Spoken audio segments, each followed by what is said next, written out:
Hey guys, thanks so much for tuning in again. This is William from fitnessforbackpain.com and you are watching my YouTube channel. If you want more in-depth coaching that is 101% free, go over to https://www.fitnessforbackpain.com. I don't even know if I got that right. Tons of cool free content over there. You can check it out absolutely free. In today's video, we will be talking about how to make weight loss easy. It is the best thing in the world when weight loss happens just like that. In fact, in today's video, I'm gonna give you 5 simple ways that you can look at, approach, and attack your weight loss to make it super easy. Let's get into it. So the first point I wanna make with you is the habit-based approach. There's lots of different ways you can approach weight loss. A lot of them is crash course dieting. You've got a lot of 16 days to this, 22 days to this, 2 months to this, and to be honest with you, they're junk. A lot of it is just the scarcity thing of guaranteeing or promising you some crazy result in a very short period of time. But what the problem is with that type of dieting, that yo-yo approach to weight loss, is once you hit that point, you're kind of crossing your fingers hoping that all of those sacrificial habits that you created in those 16 days, 28 days are actually gonna stick. And let's be honest, are they sticky? Don't think so. The key to long-term sustainable weight loss results is looking at it from a different perspective. You gotta think long-term. You gotta think making changes that are gonna stick. You don't want to be facing these changes once your challenge is over with, and now you're kind of stuck between these choices of like, well, do I keep doing it? Or do I just cheat here and there? Do I add a few more things in? I can balance this in my diet. Let's just add a few more things in. Next thing you know, you lose your job, something happens in your life, stress comes along, and you haven't laid a good foundation to a sustainable way of eating. So the trick to sustainable eating is picking 1 or 2 things per week, per 2 weeks, and attacking those things religiously. The first key to living a sustainable weight loss diet is picking a way of eating that is healthy for you. Now, I'm not biased from one diet to the next. I know people who are doing the keto diet who do it very well, and it is a lifestyle change for them. I also know people who do more of a balanced diet. They eat carbs, they eat fat, they eat sugar, they eat proteins, they eat all the things, but they can balance it and they know what's sustainable to them, just like the keto guy or girl knows what is sustainable to them as well. So the key is to find a way of eating, no matter what way that is, and understand that as long as it is not too sacrificial, too tough to stick to, then that's probably the best diet for you. But only you can determine that. If I send you some crazy clickbait link to some article preaching some cucumber and cabbage diet that's gonna promise you 30 pounds of weight loss in 1 week, then hey, like that sounds great. But is it sustainable?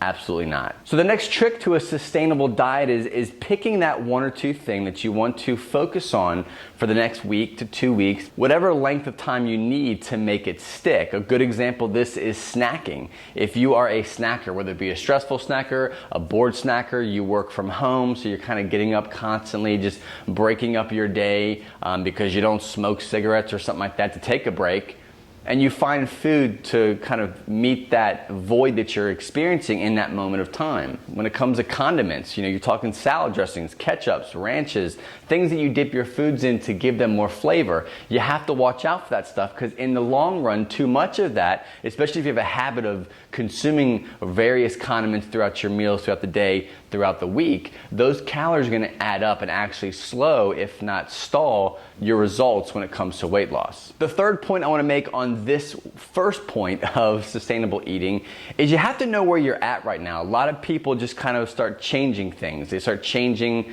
what foods they're choosing, which is a great start, but you gotta understand and know where you're starting when it comes to calories. You have to be at a certain range for your body weight, for your activity level. So get a grasp on that. And what I usually do with my clients personally is for the first 4 to 7 days is I'll have them log everything they eat and then have them look up the nutrient value and as far as the calories in of that specific food and log it. So they have an idea or an understanding of how much food they're actually consuming. Is it too much? Is it too little? Is it high fat? Is it low fat? Is it high sugar, low sugar? You can kind of see these things once it's on paper. When you're just eyeballing and reaching and grabbing and just stuffing and snacking, it's all out the window. You can't control it as much as you think you can control it because you're eating a diet snack or a diet food or a low calorie this, low calorie that. It's worthless. Until you know the numbers, until you have a good idea of what you're doing, you really don't know. So that's the third point of a sustainable eating, is make sure you know your numbers and start from there. So the second major point out of the 5 that we're talking about when it comes to making weight loss super easy is understanding your portions. And I'm actually gonna put together a free bonus giveaway that I will link in the comment section below. It will also be embedded in the article over at fitnessforbackpain.com, which this video is actually linked to. So portions are huge. A lot of times, I know for me personally, my portions are always at least 1 to 2 times bigger than they actually should be. I'm a big food portion kind of guy. That's my issue. When it comes to me losing weight, if I'm trying to get to a certain % body fat, portion size is the first thing that I have to look at because I'd like to overeat. I enjoy that feeling of being really, really full. I'm not just a satisfied kind of person. So I'm looking for the big buffet type of foods. I'm looking for the big buffet type of plates. I want to be full by the time I'm done eating. The problem with that is that builds a habit in your mind. Your body craves and desires that amount of food every time you eat. So when you start cutting things back, you feel like you're starving. You feel like you're not eating enough. You feel like this isn't gonna last. It's not gonna stick with me. And when it's really the exact opposite. This is step 1 in the process of training your body to trust and to understand that portions are very important and your body has a neutral ground of where the portions should be at when it comes to how much you should be eating for weight loss. So understanding portions, having a good solid reference, what portion sizes are good when it comes to fats, carbs, and proteins. Know these, know them well. You can use them when you're out at a buffet or a cookout with friends. It's super easy and it will keep you on track. So the third point out of the 5 is eliminating pointless sugars. Now I'm not talking about eliminating all sugar from your diet. I believe in balance. I believe in giving and taking once you get things kind of dialed in. But there's really 3 areas that I always suggest people to approach when it comes to finding a sustainable way of consuming and eating. And it's 1, are your condiments, preferably creamers. Most of Americans drink coffee. A lot of Americans like sweetened creamer or blended flavors in their coffee. The next thing would be bars. Are you eating healthy, protein enriched, low calorie, low sugar bars?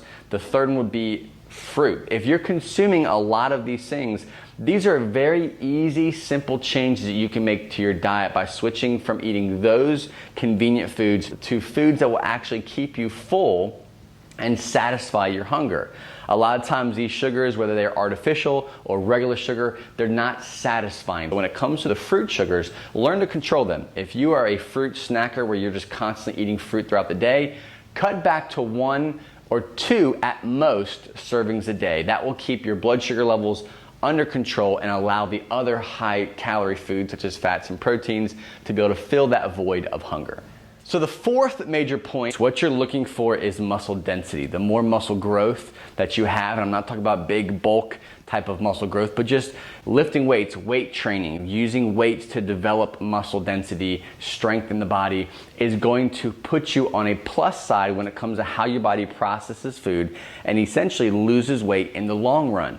The more dense muscle you have on your body, it will burn more calories naturally. Your basal metabolic rate, what you do just being you, the calorie requirement that your body will need will increase, which is a plus. Think of it as a weight loss promotion. You don't have to do much. All you have to do is continue to go to the gym, use weights, get stronger, build dense muscle tissue, and your body will naturally desire and need more calories to sustain life. Now the trick is making sure the food that you're consuming is still at a healthy range, then the weight loss is going to happen naturally. You won't have to work too hard at changing anything. You can continue to have a healthy amount of calories for your activity level and goals, increase your muscle density, increase the strength training that you're doing, and everything will work out in your benefit. The fourth way, yes, it's actually the fourth way. The fourth way out of the 5 that I want to share with you as far as making weight loss easier is adding more protein. I see this very often, and I'm going to keep this very simple. A lot of male and females that I work with have a low level of protein. There's lots of reasons why people have low levels of protein, but the key here is to make sure that you're increasing or you're controlling and counting the amount of protein calories that you're consuming. Oftentimes you're very low. A good rule of thumb is 0.8 to 1 gram of protein per pound of body weight. I had a client who actually increased their protein intake from I think 80 to 100 grams, and they lost over a few weeks period of time 8 more pounds than they were at once they hit that plateau. And what broke them through that plateau was actually the amount of protein that they were eating. So when in doubt, look at your protein, see where you're at, make sure you're at the goal of 0.8 to 1 gram per pound of goal body weight. The fifth and last point I want to make on the 5 ways of making weight loss easier is adding in more fats. Now, I'm not a bias to any specific diet. I guess you can say I favor more of a lower carb, higher fat diet. Would I consider myself keto? Probably not. A little bit more of like a Cheeto type of diet. But the key thing is increasing your fats. There's a lot of different reasons why more fats, healthy fats, is a positive introduction into a weight loss diet. And the number one that I really care about is being satisfied. I don't like being hungry. So when I eat more fats, my body is more satisfied. I can eat less carbohydrates that don't fill me up, or they fill me up for a very short period of time. They spike my insulin, get me out of a fat burning zone, and then I kind of crash. The fats, the higher healthy fats, adding them into every single meal that I have in the day keeps me satisfied throughout the day. So you can play with that, whether it be avocados, whether it be cooking with oils or healthy butters, like whatever you want to do, increase your fats. As long as they fit within your calorie goal, you should be fine. But you have to remember is if you're going to have a higher fat diet, you have to reduce the amount of carbs you're consuming. If you want to have a higher carb, more balanced diet, your fats are going to have to drop down. So again, it goes back to the first point of finding a sustainable way or sustainable diet you want to follow. If it's a higher carb, more balanced, well-rounded diet, then do that. But remember that it's all about that balance. You have to be committed to that one diet. It's really hard to bounce back and forth between high carb, low fat, high fat, low carb. Be consistent, find something that works for your body and stick with it. So that is it. That is my 5 ways of making weight loss easier. The first point alone is a video in itself, sustainable way of eating. So go back, watch those. I did jumble up the numbers a little bit, but it's totally fine. You got some bonus content in there anyways.